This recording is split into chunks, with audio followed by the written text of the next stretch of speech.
그때에 제자가 더 많아졌는데 헬라파 유대인들이 자기의 과부들이 매일의 구제에 빠짐으로 히브리파 사람을 원망하니 12 사도가 모든 제자를 불러 이르되 우리가 하나님의 말씀을 제쳐놓고 접대를 일삼는 것이 마땅하지 아니하니 형제들아 너희 가운데서 성령과 지혜가 충만하여 칭찬받는 사람 7을 택하라.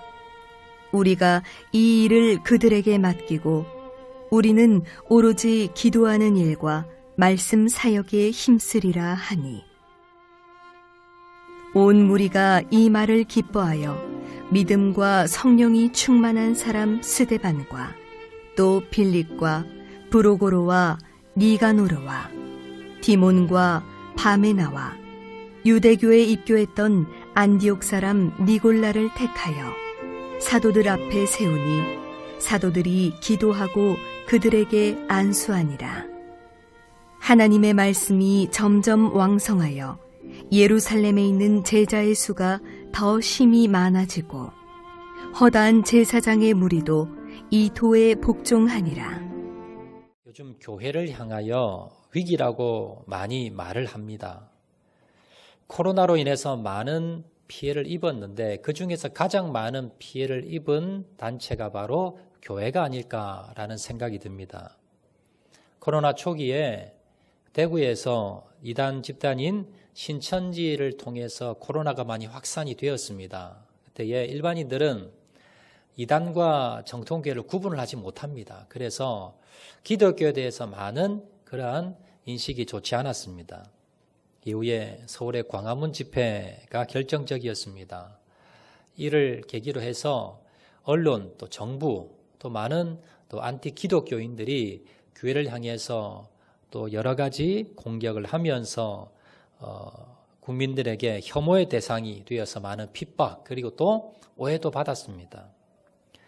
또 코로나로 인해서 많은 교회들이 예배를 드리지 못하고 온라인으로 또 많은 분들이 대면 예배를 드리지 못하고 예배에 소홀해지고 또 많은 사람들이 교회를 떠나는 그러한 일들이 계속해서 지금 벌어지고 있는 실정입니다. 교제도 하지 못하고 말씀을 배우고 나누지도 못하고 전도는 아예 꿈도 꾸지 못합니다. 언제 끝날지 모르는 그런 상황 앞에서 참 교회가 힘든 상황입니다. 또 그런 상황에서 요즘 대형교회를 중심으로 해서 몇몇 교회에서 목회자의 비리 또 교회들 간의 교회 안에서의 내부적인 다툼과 싸움 이런 것들이 언론에 방영이 되면서 그러면서 교회에 대한 신뢰도가 바닥으로 떨어졌습니다. 이는 통계로도 알 수 있습니다. 각 교단들마다 교회 숫자, 성도들 숫자에 대해서 이렇게 발표를 하는데요. 최근 한 10년 정도 통계를 보면 계속해서 성도 수들이 줄어듭니다. 교회 수는 줄지 않는데 성도 수들은 계속해서 급격하게 감소를 하고 그중에 특히 주일학교나 자녀들, 어린 아이들이 다음 세대들이 급격하게 줄어나는 그런 아주 교회로 본다면 참 큰 위기의 상황입니다. 이렇게 교회가 위기를 겪고 있는 이 시기에 어떻게 하면 우리 한국의 교회들 또 가깝게는 우리 교회에서도 이러한 위기가 닥칠 때에 우리가 닥치고 있고요. 이 위기를 어떻게 극복을 할 수 있을까 그 비결을 오늘 본문의 말씀을 통해서 우리가 한번 살펴보고자 합니다. 사도행전에 보면 12 사도를 중심으로 해서 예루살렘 교회가 세워지게 됩니다. 그런데 이 예루살렘 교회가 폭발적으로 성장을 했습니다.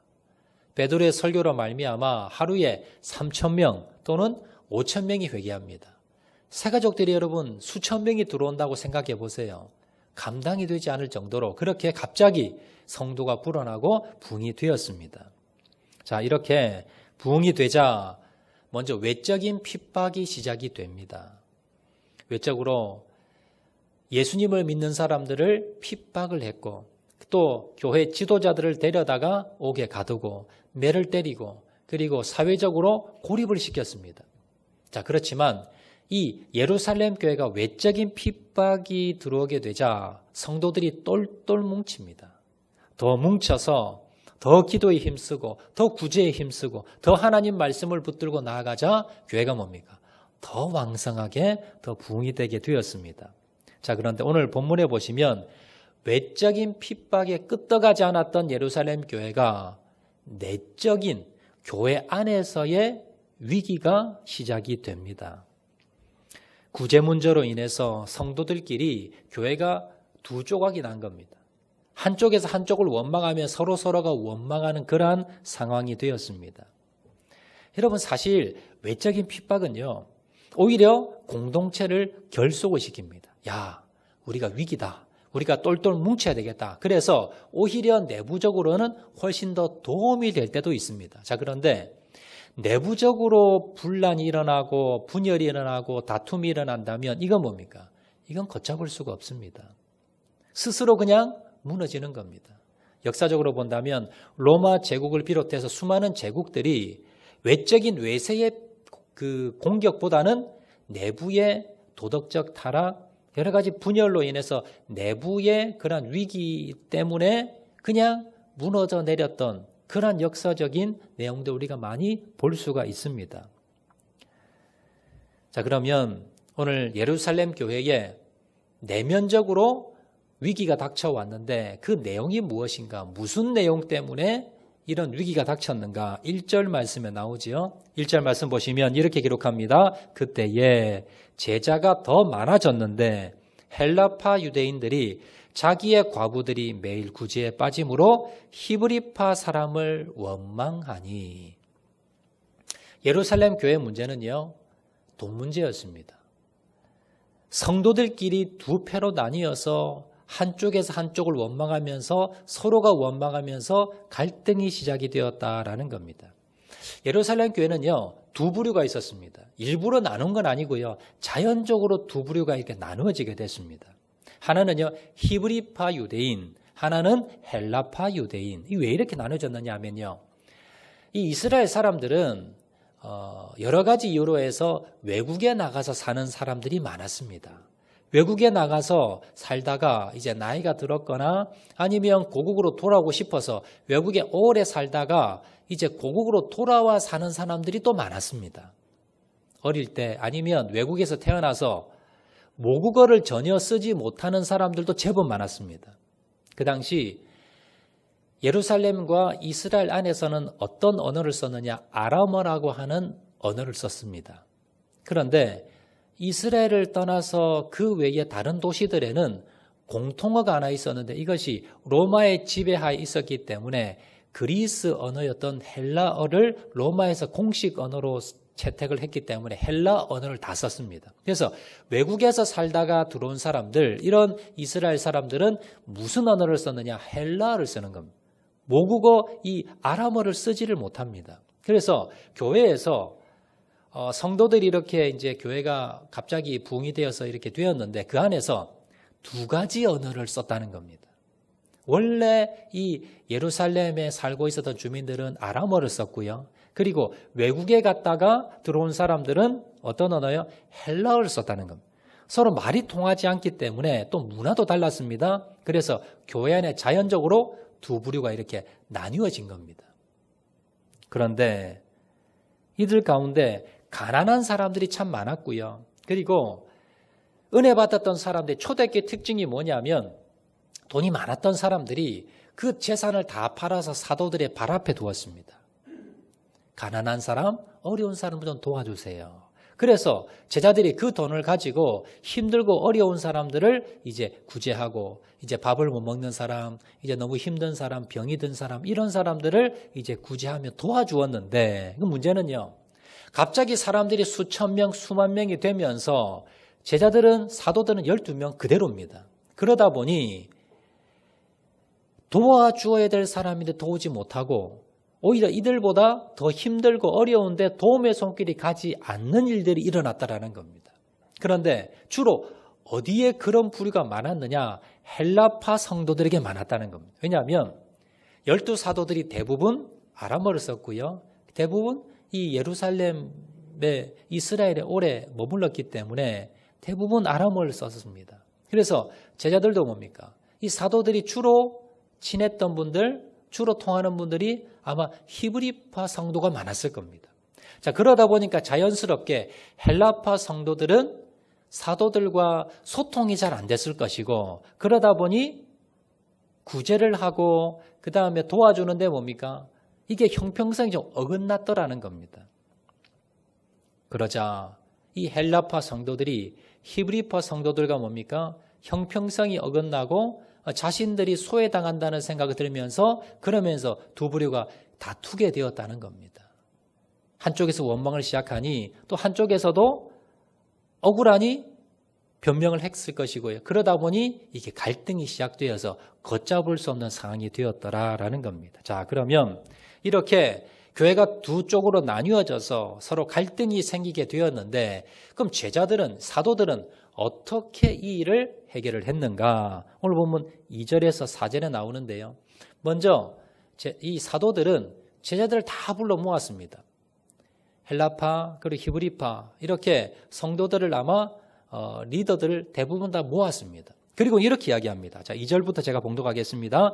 12사도가 모든 제자들을 불러 이르되 우리가 하나님의 말씀을 제쳐놓고 접대를 일삼는 것이 마땅하지 아니하니 형제들아 너희 가운데서 성령과 지혜가 충만하여 칭찬받는 사람 7을 택하라. 우리가 이 일을 그들에게 맡기고 우리는 오로지 기도하는 일과 말씀 사역에 힘쓰리라 하니. 자, 여기 보시면 예수님께서 제자들에게 무슨 일을 당부했습니까? 가서 제자 삼으라. 땅끝까지 가서 복음을 전하고 제자 만들어라. 이 명령을 주셨습니다. 그런데 제자들이 처음에는 그 명령을 했습니다. 그런데 갑자기 사람들이 수천 명, 수만 명이 늘어나다 보니까 이제 그 일은 뒷전이 되었고 뭐에 빠졌습니까? 재정을 가지고 정리하고 돈을 쓰고 나누고 여기에 우선순위가 바뀌어버린 겁니다. 그러다 보니 나중에 원망과 불평이 들게 되고 문제가 커졌다는 겁니다. 그래서 제자들이 이러면 안 되겠구나. 사람들을 뽑아서 칭찬 듣는 사람, 성령 충만하고 그리고 믿음 충만하고 칭찬 듣는 사람 7을 뽑아서 이 모든 재정적인 일을 다 맡기고 그리고 우리는 오로지 하나님의 말씀을 연구하고 묵상하고 설교하고 가르치고 기도하는 일 여기에만 힘쓰겠습니다 라고 공포를 한 겁니다. 자, 그렇게 되자 모든 사람들이 다 박수를 치고 환호하고요. 갈등 속에서 다투고 싸웠던 두 부류의 사람들이 하나가 됩니다. 자, 그리고는 그 뒤에 어떤 일이 일어났는가? 오늘 보면 7절 마지막 절입니다. 이 문제를 해결하고 난 뒤에 하나님의 말씀이 점점 왕성하여 예루살렘에 있는 제자의 수가 더 심히 많아지고 허다한 제사장의 무리도 이 도에 복종하느니라. 여러분 자칫 잘못했으면 교회가 뭡니까? 두 조각이 날 뻔했습니다. 교회가 갈등 가운데 여러분 이제 막 생겨난 초대 모델과 같은 초대 교회에 교회가 두 조각이 날 뻔했던 그 일을 제자들이 잘 처리를 했더니 오히려 뭡니까? 교회가 더 왕성해지고 제자들의 수가 더 많아지고 그리고 제사장의 무리, 핍박을 하고 손가락질했던 제사장의 무리까지 이 예루살렘 교회가 대단하구나 라고 하면서 오히려 더 믿게 되었다는 겁니다. 여러분 오늘 본문을 통해서 우리가 알 수 있는 것은 무엇이냐면 초대교회도 이런 문제가 발생을 하고 위기에 빠졌다면 오늘날 지상의 모든 교회들도 다 뭡니까? 문제가 있을 수 있다는 걸 아셔야 됩니다. 어떤 분들은요 교회를 다니시다가 문제가 나고 시험거리가 생기면요 교회를 옮기는 분들이 계세요. 여러분 옮긴 교회는 문제가 없을까요? 당연히 있습니다. 이 땅에는 모든 교회는 다 모양만 다르지 문제거리가 있습니다. 그러면 여러분 문제없는 교회를 찾아다닌다면 이 세상에는 없다는 겁니다. 왜냐하면 본문에 나오는 모델과 같은 초대교회도 문제가 있었다는 겁니다. 그러면 문제가 지금 문제가 아니라 무엇이 중요합니까? 그 문제를 어떻게 해결하느냐, 그 문제를 어떻게 성경적으로 지혜롭게 해결하느냐, 그 문제를 잘 해결하면 오히려 뭡니까? 그 위기가 기회가 됩니다. 더 교회가 왕성해지고 더 교회가 부흥하게 됩니다. 그런데 문제를 잘못 해결을 해버리면, 잘못 처리를 해버리면 교회가 어떻게 됩니까? 여러분, 더 시험에 빠지게 되고, 그리고 교회가 쪼개어지게 되고, 교회가 사람들의 손가락질을 받는 그러한 상황에 빠지게 된다라는 겁니다. 그래서 오늘 우리가 본문을 통해서 우리 교회라고 위기가 없다는 보장이 없습니다. 언제든지 위기에 빠질 수 있고요. 그리고 나도 그 시험에 빠질 수 있습니다. 그러면 우리가 섬기는 몸된 교회에 어려움이 들고 위기가 빠지고 여러분 문제가 생긴다면 어떻게 성경적으로 그 문제를 해결할 것인가, 그것을 오늘 본문을 통해서 한 3가지 정도로 살펴보도록 하겠습니다. 자, 첫 번째, 우리 교회에 위기가 닥치고 어려움이 들고 갈등이 생기면 이것을 어떻게 해결하고 어떻게 그 문제를 처리할 것인가. 첫 번째 비결이 무엇입니까? 문제의 원인을 나에게서 찾는 겁니다. 이 상당히 중요합니다. 자, 사도들은요, 오늘 본문 1절에도 보면 지금 문제가 사도들을 향해서 원망하는 겁니까? 아니면 자기들끼리 원망하는 겁니까? 자기들끼리 원망입니다. 지금 헬라파 유대인들이 히브리파 유대인들에게 원망을 하는 겁니다. 그러면 그 원망을 들었던 히브리파 사람들도 할 말이 있겠죠. 그러다 보니 히브리파와 헬라파 성도들 간에 두 개로 나뉘어져서 서로 다투고 싸웠다는 겁니다. 지금 제자들에게 지금 원망 불평한 게 아닙니다. 여러분, 이런 상황이 됐을 때 제일 속상했던 사람이 누굴까요? 아마 사도들일 겁니다. 여러분, 사도들이 어떤 사람입니까? 목숨을 걸고 복음을 전했습니다. 그래서 하나님의 은혜로 수만 명의 성도가 됐습니다. 부흥되었습니다. 사도들은 더 이상 늘어나지 않았지만 성도가 너무 많이 늘어났습니다. 그래서 사도들은요, 아마 밤잠 자지 못하고 정말 최선을 다해서 그렇게 섬기기 위해서 사도들에게 여러분 한두 사람이 아닐 겁니다. 수많은 사람들이 재산을 팔아서 구제헌금을 써달라고 목적헌금을 오늘날로 말하면 드렸고요. 제자들은 찾아다니면서 누가 더 어려울까 최선을 다해서 했지만 그러나 역부족이지요. 12명의 사도가 수만 명의 성도들에게 여러분 형평성에 맞추어서 일일이 완벽하게 일을 하기란 불가능에 가깝습니다. 자, 그러면 좀 어떻습니까? 성도들이 사도들이 이렇게 어려움을 좀 안다면 좀 기다려주고 원망하고 싶어도 좀 참고 좀 인내하고 그랬으면 얼마나 좋을까 싶었는데 급기야 뭡니까? 원망이 터져나오고 갈등이 시작되었다는 겁니다. 이 모습을 보면서 아마 제일 마음이 아팠던 사람들이 사도들이었을 겁니다. 그리고 사도들이 이런 상을 보면서 원망과 불평이 나왔을 겁니다. 왜 나는 이렇게 충성하고 이렇게 헌신하고 있는데 왜 자기들끼리 싸워? 왜 원망하며 불평해? 얼마나 감사한데? 라는 생각이 분명히 들었을 겁니다. 자, 그런데 본문에 보시면요. 사도들은 이 문제를 가지고 원망하며 불평하지 않았습니다. 왜 헬라파 사람들은 당신은 그렇게 원망합니까? 왜 히브리파 사람들은 왜 그렇게 헬라파 사람들과 같이 맞대응합니까? 이런 이야기 하지 않습니다. 성도를 바라보는 것이 아니라 지금 사도들이 문제를 어떻게 바라보느냐, 교회에 어려움이 생기니까 그 어려움을 해결하는 것이 아니라 왜 하나님이 이 어려움을 주었을까? 왜 교회에 이런 어려움이 위기가 닥쳤을까? 이 위기를 통해서 하나님께서 예수님께서 나에게 주시는 말씀은 무엇인가? 이걸 바라봤다는 겁니다. 그래서 제자들은요. 하나님께서 이 어려움을 허락하신 것은 분명히 나에게 주시는 메시지가 있을 거야. 나에게 주시는 말씀이 있을 거야. 하나님, 이 문제를 어떻게 해결하고 내 문제가 무엇입니까? 나를 바라봤다는 겁니다. 서로 갈등과 히브리파, 헬라파 사람들의 갈등이 시작이 되자 제자들은, 사도들은 이 일을 통해서 나에게 문제점은 없는가? 내가 고쳐야 될 문제점은 없는가? 내가 회개해야 될 것은 없는가? 나의 문제점은 나의 문제로 바라봤다는 겁니다. 왜 당신들이 싸웁니까가 아니라 뭡니까? 내 문제는 없는지 나를 돌아보게 되었다라는 겁니다.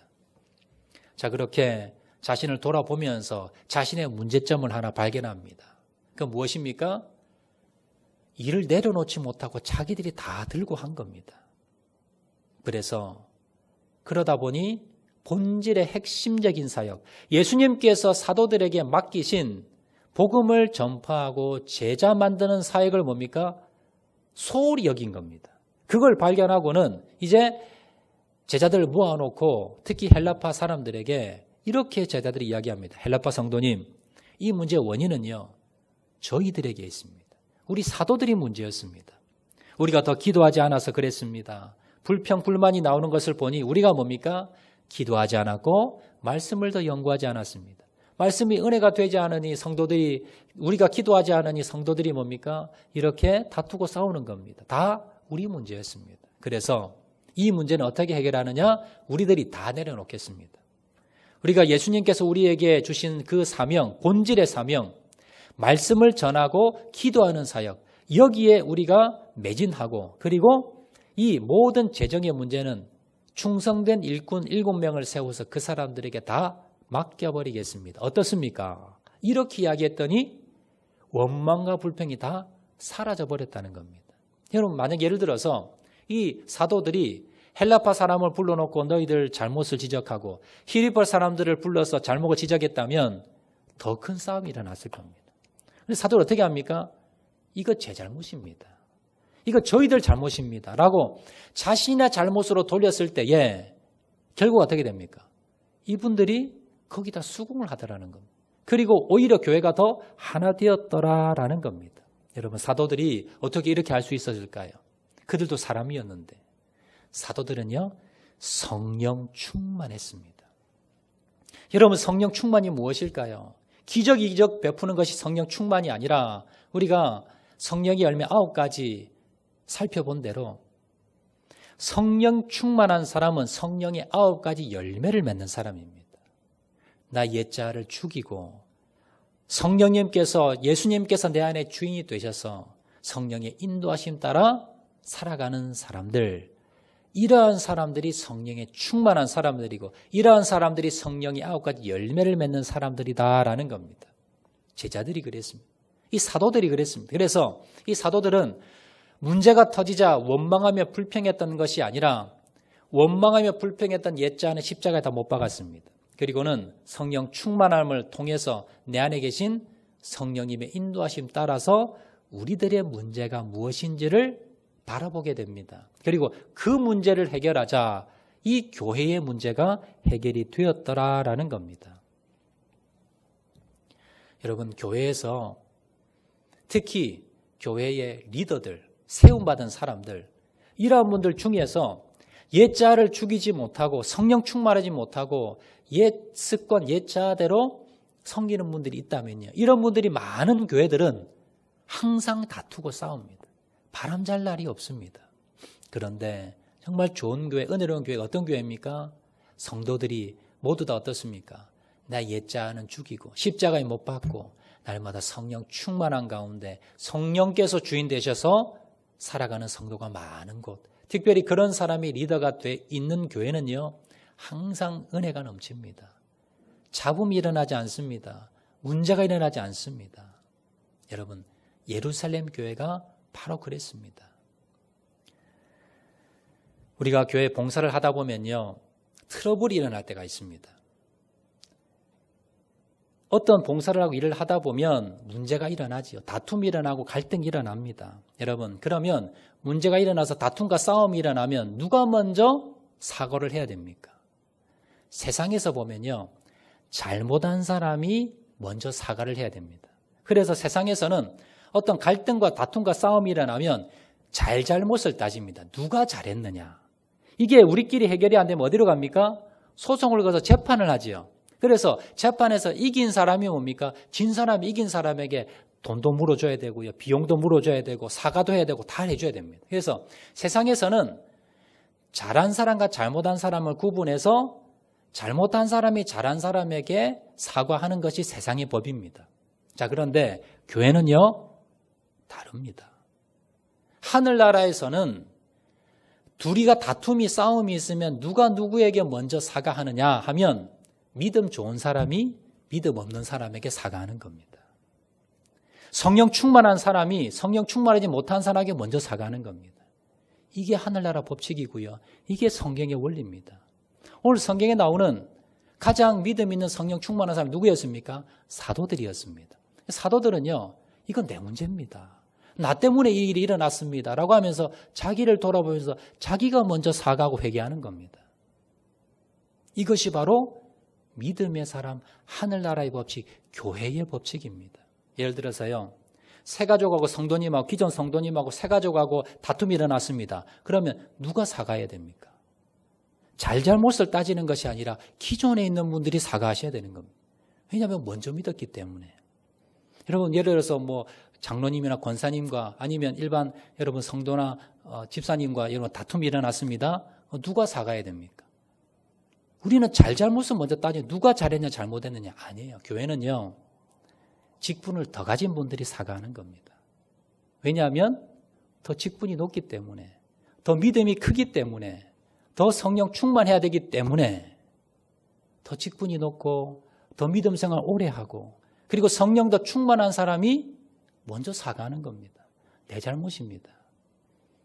내가 더 기도하지 못했고, 내가 더 섬기지 못해, 내가 더 낮아지지 못해, 내가 더 죽지 못한 나의 잘못입니다. 이것이 성경의 원리고 그 문제를 해결하는 비결이라는 겁니다. 한 번씩 보면요, 교회 안에서 어떤 다툼과 여러분 분열이 싸움이 일어났습니다. 그런데 억울한 나머지 사람들에게 다니면서 아니 내가 억울한 일을 당했어요. 저분이 이런 얼토당토하는 일을 했습니다. 라고 하면서 막 광고하고 다니시는 분들 계세요. 이런 분들은요, 다니면서 여러분 저는 믿음이 없는 사람입니다. 저는 성령 충만하지 못한 사람입니다. 나는 옛자가 죽지 않은 사람입니다. 라고 자랑하고 다니는 거나 마찬가지라는 겁니다. 부끄러워하셔야 됩니다. 오늘 본문에서 교회에 어떤 문제가 났을 때에 여러분 먼저 세움받은 자들, 그리고 먼저 깨어있는 자들, 성령 충만한 자들이 먼저 어떻게 합니까? 내 잘못입니다. 나를 먼저 돌아보고 내 문제를 돌아보며 내가 먼저 고치겠습니다. 내 문제입니다. 여러분, 이것이 바로 그 문제를 해결하고 교회를 화평케 만들고 위기를 극복하는 첫 번째 비결이라는 것을 여러분 기억하시기를 바랍니다. 여러분, 가정도 마찬가지입니다. 가정의 원리도 똑같아요. 가정에 두 부부가 있습니다. 믿지 않는 남편과 믿는 아내가 있습니다. 그런데 남편이 잘못해서 다툼이 일어났습니다. 누가 사과합니까? 믿음 있는 사람이 먼저 사과하는 겁니다. 같은 믿음 생활하는 부부가 있습니다. 여러분, 부부싸움 할 수 있지요. 부부싸움 하면 누가 먼저 사과하는 겁니까? 기도 많이 하는 사람, 성령 충만한 사람, 먼저 믿는 사람. 믿음도 좋은 사람이 먼저 사과하는 겁니다. 사과하는 것이 지는 게 아닙니다. 그것이 바로 뭡니까? 사단이 우리 가정을 깨트리고 분열시키는 것을 막아내는 영적인 눈이 있는 사람들이고, 이것이 믿음의 사람이고 성령 충만한 사람이고 성령의 열매를 맺는 사람이라는 걸 여러분 기억하시기를 바랍니다. 교회 가정에 위기가 찾아오고 문제가 생기면 원망하지 마시고 잘잘못을 따지기 이전에 하나님이 나에게 이 일을 통해서 주시는 메시지가 무엇인가, 내가 나를 돌아보면서 내가 고쳐야 될 점이 무엇인가, 이것을 먼저 돌아보시면서 그 문제를, 위기를 해결하는 저와 여러분 되시기를 주의 이름으로 축원을 드립니다. 자, 두 번째 비결입니다. 교회에 어떤 위기가 닥쳤을 때에 두 번째 그 문제를 해결하는 비결은 무엇이냐? 두 번째 비결은 문제의 해결의 본질로 돌아가는 겁니다. 본질이 무엇인가? 자, 제자들은 교회에 분란이 생기자 이 문제를 가지고 자신들을 돌아봅니다. 그랬을 때에 문제점을 발견합니다. 어떤 문제가 있었습니까? 오늘 보면 2절 말씀, 2절 중반절에 보시면 우리가 하나님의 말씀을 제쳐놓고 접대를 일삼는 것이 마땅하지 아니하니, 자신의 문제를 발견한 겁니다. 그 문제는 무엇입니까? 하나님의 말씀을 제쳐놓았다. 하나님께서 사도들에게 하나님의 말씀을 가르치고 연구하고 기도하는 사명을 주었는데 그 본래의 사명, 본질의 사명은 잊어버리고 딴 일을 하고 있었다는 겁니다. 이게 문제점이라는 겁니다. 그래서 사도들은요, 지금 헬라파 히브리 사람들을 만나고 다니면서 서로 중재하고 그거 하지 않았습니다. 뭘 했습니까? 사도들이 본질을 찾은 겁니다. 내가 원래 해야 될 일, 그것이 무엇입니까? 하나님의 말씀을 연구하고 묵상하는 것. 4절 말씀입니다. 우리는 오로지 기도하는 일과 말씀 사역에 힘쓰리라 하니. 이게 본질이지요. 여러분, 어떤 문제가 생기면 그 문제를 쫓아다니면 해결책이 없습니다. 임시봉합입니다. 근본적으로 그 문제를 해결하기 위해서는 여러분 원래의 원리를 찾으셔야 됩니다. 본질이 무엇인가? 사도들이 해야 될 본질이 무엇인가? 교회가 해야 될 본질이 무엇인가? 여러분, 오늘날 한국 교회에 참 위기지요. 많은 지탄을 받게 되고 오해가 많이 생성되어 있습니다. 그리고 많은 교회들이 타락되어 있고 많은 교회들이 문제가 생겨지게 됩니다. 여러분, 이 문제를 해결하기 위해서 여러분 나가서 여러분 같이 싸우고 다투고 여러분 데모하고 그건 본질이 아닙니다. 문제 해결점이 아닙니다. 더 갈등만 키우는 겁니다. 어떻게 해야 됩니까? 본질로 돌아가는 겁니다. 그 본질이 뭘까요? 교회의 본질이 무엇일까요? 복음을 전하고 예수님을 닮아가는 제자 만드는 겁니다. 여러분, 한국 교회가 왜 욕을 얻어먹습니까? 그 욕 얻어먹는 이유는요, 성경 말씀대로 우리가 살지 않는다는 겁니다. 이게 핵심적입니다. 이기주의적인 집단, 자신들의 이기주의를 위해서, 유익을 위해서만 살아가는 집단으로 오해를 받고 있습니다. 교회가 다시 회복하기 위해서, 한국 교회가 다시 일어서기 위해서, 다시 붕의 역사가 일어서기 위해서 우리가 해야 될 일은 무엇입니까? 본질로 돌아가는 겁니다. 예수님이 무슨 말씀을 하셨는가? 그리고 예수님의 그 말씀대로 나는 살아가고 있는가? 그 예수님의 말씀대로 우리 교회가 사역하고 있는가? 우리 교회는 예수님의 말씀대로 통치되어져 가고 있는가? 이걸 돌아보는 겁니다. 그리고 그것을 집중하고 본질로 돌아가서 우리가 예수님을 닮고자 노력하고 우리 교회가 예수님의 말씀대로 살고자 노력하는 것, 이것이 바로 한국 교회의 위기를 극복할 수 있는 비결이라는 것을 여러분 기억하시기를 바랍니다. 세 번째입니다. 교회 위기를 극복할 수 있는 세 번째 비결은 무엇입니까? 좋은 일꾼을 만들어내는 겁니다. 자, 사도들이 이제 자신의 문제점을 알았습니다. 그 문제점을 깨닫고 난 뒤에 이제는 뭡니까? 우리가 말씀과 기도하는 일에 힘써 전무하리라. 그 외 다른 일은 내가 하지 않겠다. 그러면 여러분, 구제는 하지 말라는 겁니까? 구제도 해야 됩니다. 여러 가지 다른 일도 많이 해야 됩니다. 그러면 그 일은 어떻게 해야 되냐요? 일꾼들을 만들어 맡기는 겁니다. 사도들이 7명의 일꾼을 세웠지요. 오늘 3절 말씀입니다. 형제들아, 너희 가운데에서 성령과 지혜가 충만하여 칭찬받는 사람 7을 택하라. 우리가 이 일을 그들에게 맡기고. 자, 7명의 사람을 뽑았는데 그 특징이 있습니다. 기준이 있습니다. 첫 번째, 성령과 지혜가 충만한 사람, 사람들에게 칭찬 듣는 사람. 오늘날도 기준은 똑같습니다. 교회에서 사람을 뽑는데 여러분 재산이 많고 인물이 좋고 여러분 학벌이 좋고 아닙니다. 어떤 사람을 뽑아야 됩니까? 성령 충만한 사람. 자기 옛자를 죽이고 성령님께서 주인 되셔서 성령의 인도하심 따라 살아가는 사람. 그리고 지혜가 충만한 사람. 하나님의 말씀을 깨달아서 지식이 충만한 사람이 아니라 지혜가 충만한 사람. 그리고 그의 행실이나 그의 행동이나 모든 면에서 사람들에게 칭찬 듣는 사람. 이러한 사람들이 뽑혀야 됩니다. 그리고 또한 이러한 사람들이 교회 안에 어때야 됩니까? 많이 있어야 됩니다. 여러분 만약에 예루살렘 교회 이런 사람이 한 명도 없었다고 한다면 결국 뭡니까? 결국 다시 사도들이 일을 했어야 됩니다. 다시 재정을 보고 다시 구제를 했어야 됩니다. 그런데 감사하게도 예루살렘 교회는 이런 일꾼들이 있었다는 겁니다.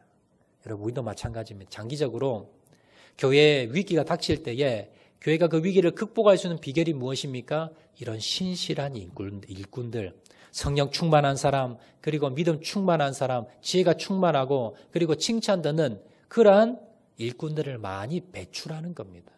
여기에 교회가 힘써야 됩니다. 그리고 무엇보다도 내가 그런 사람이 되어야 됩니다.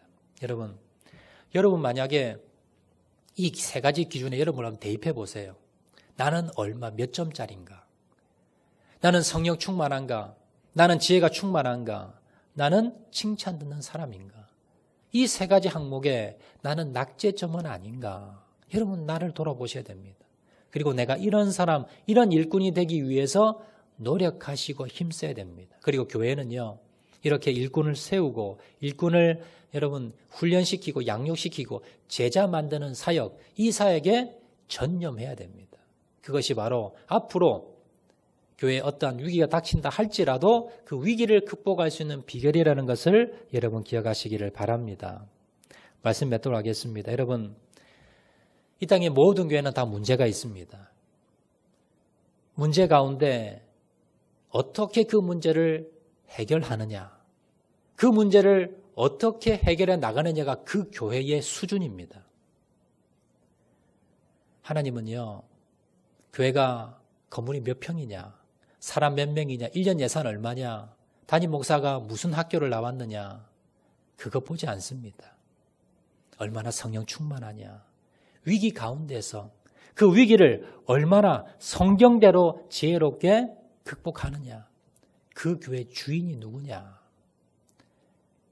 하나님 말씀대로 그 교회가 통치되고 있느냐, 얼마나 영혼을 사랑하고 섬기고 있느냐, 얼마나 성숙한 제자들이 많이 있느냐, 이것이 성경으로 본다면 하나님이 원하시는 교회, 우리가 만들어가야 될 교회라는 걸 여러분 기억하시기 바랍니다. 여러분, 위기는요 언제든지 올 수 있습니다. 교회에.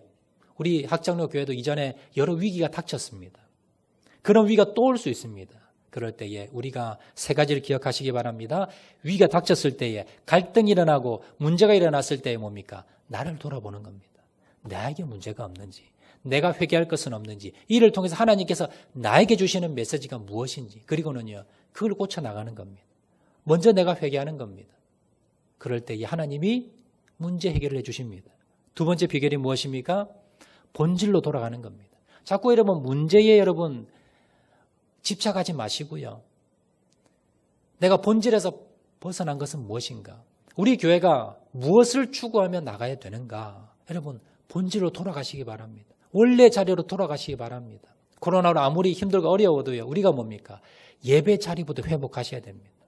예수님을 닮아가는 여러분, 하나님의 말씀을 묵상하는, 그리고 기도하는 그 기본적인 사역으로 우리가 뭡니까? 돌아오셔야 된다는 겁니다. 세 번째 비결은 무엇입니까? 일꾼을 세우는 겁니다. 성령 충만, 지혜 충만, 칭찬받는 그런 뭡니까? 일꾼을 만들어내는 것, 그리고 내가 그런 일꾼이 되는 것, 그것이 바로 교회 위기를 극복할 수 있는 비결임을 여러분 기억을 하시고, 하나님, 우리 학정로 교회가 또 이 땅의 한국의 모든 교회들마다 위기 가운데 위기를 잘 극복하여서 오히려 제2의 부흥기 일어날 수 있도록 은혜 베풀어 주시옵소서. 교회를 위해서 내가 더 기도하고 더 헌신하고 하나님 몸된 교회를 더 사랑하겠습니다 결단하고 나가시는 저와 여러분 되시기를 주의 이름으로 축원을 드립니다. 우리 말씀 생각하면서 찬양하도록 하겠는데요, 우리에겐 소원이 하나 있네. 우리 다 같이 한번 찬양하겠습니다. 우리에게 소원이 하나 있네. 우리에겐 소원이 하나 있네. 주님 다시 오실 그날까지 우리 가슴에 새긴 주의 십자가 사랑 나의 교회를 사랑케 하네. 주의 교회를 향한 우리 마음, 희생과 고난과 고난, 하물며 죽음조차 우릴 막을 수 없네. 우리 교회는 이 땅의 희망, 교회를 교회 되게, 예배 되게 우리 사용하소서. 진정한 부흥의 날 오늘 임하도록 우리 사용하소서. 교회를 교회 되게,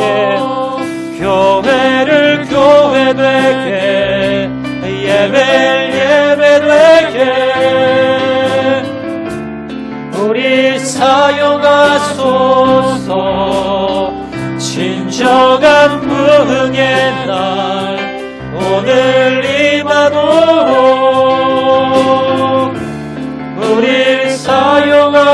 성령 안에 예배하리라. 성령 안에 예배하. 자유의 마음으로, 자유의 마음으로 사랑으로 사역하리라. 사랑으로 사역하리라.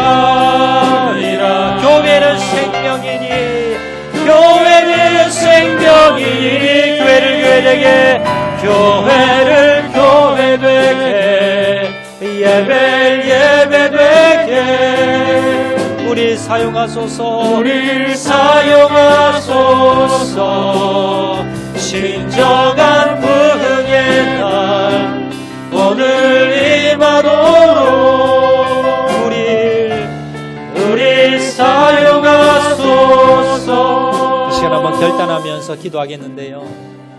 하나님, 몸된 교회를 하나님 은혜 베풀어 주시고, 위기에 빠진 한국교회를 주님 은혜 베풀어 주시옵소서. 이 위기를 극복하는 비결이 바로 하나님, 내가 기도하지 않고 내가 하나님 앞에 바로 서지 않았던 나의 문제였습니다.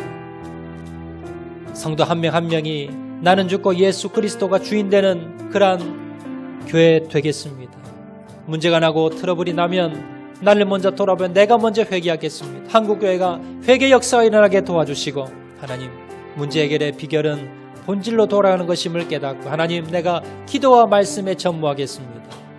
세 번째 비결이 성령 충만, 지혜 충만, 칭찬받는 일꾼이 세워지게 도와주시고, 내가 그런 일꾼 되겠습니다. 하나님, 시간 결단하게 도와주시고, 우리 몸된 교회 가운데 하나님 위기를 극복하는 교회 되게 도와주시옵소서. 우리 다 같이 한번 결단하며 기도하겠습니다.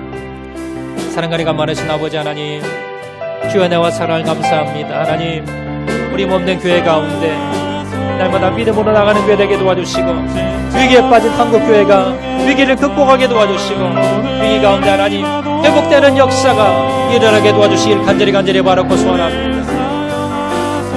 하나님 은혜 베풀어 주시옵소서. 하나님 역사하여 주시옵소서. 하나님 함께하여 주시옵소서. 하나님 도와주시기만을 간절히 바라고 소원합니다. 주님 도와주시기만을 간절히 바라고 소원하오니, 주여 도와주시기만을 간절히 바라고 소원하오니, 아버지 하나님 도우시고 하나님 역사하여 주시길 간절히 바라고 소원합니다. 주님 도와주시길 간절히 바라고 소원하오니, 주님 은혜 베풀어 주시기만을 간절히 바라고 소원하오니, 아버지 하나님 도우시고 아버지 하나님 역사하여 주시옵소서. 하나님, 내가 먼저 회개하고 내가 먼저 드리겠습니다. 내가 먼저 말씀으로 예배로 돌아가겠습니다. 하나님, 내가 먼저 충실한 신실한 일꾼이 되겠습니다. 그래서 하나님, 우리 몸된 교회의 위기를 극복하게 도와주시고, 한국교회가 위기에서 극복하게 도와주시고, 어떤 위기가 닥친다 할지라도 그 위기를 극복하고 나가는 몸된 교회 될 수 있도록 하나님 은혜 베풀어 주시옵소서. 하나님, 우리 교회가 변화되기 원합니다. 회복되기 원합니다. 위기 가운데 하나님 놀라운 주님의 역사가, 은혜가 넘칠 수 있도록 주님 은혜 베풀어 주시고 하나님 역사하여 주시옵소서. 사랑가래가 많으신 아버지, 우리 몸된 교회에 은혜 베풀어 주시길 간절히 바라고 소원합니다. 위기에 빠진 우리 한국교회가 회복되게 도와주시고, 그러기 위해서 하나님, 내가 먼저 회개하겠습니다. 내가 먼저 나를 돌아보겠습니다. 내가 본질로 돌아가서 하나님 말씀과 기도와 예배로 내가 회복하겠습니다. 내가 성령 충만하고 지혜 충만하며 칭찬받는 일꾼이 되겠습니다. 먼저 결단하게 도와주시고, 하나님 위기 가운데서도 주님의 은혜 가운데 위기를 극복하여서 더욱더 말씀이 왕성해지는 교회, 더욱더 이 대한민국 땅의 몸된 교회 가운데 부흥의 역사가 다시 한번 일어날 수 있도록 은혜 베풀어 주시옵소서. 모든 말씀 예수님 이름으로 기도합니다. 아멘.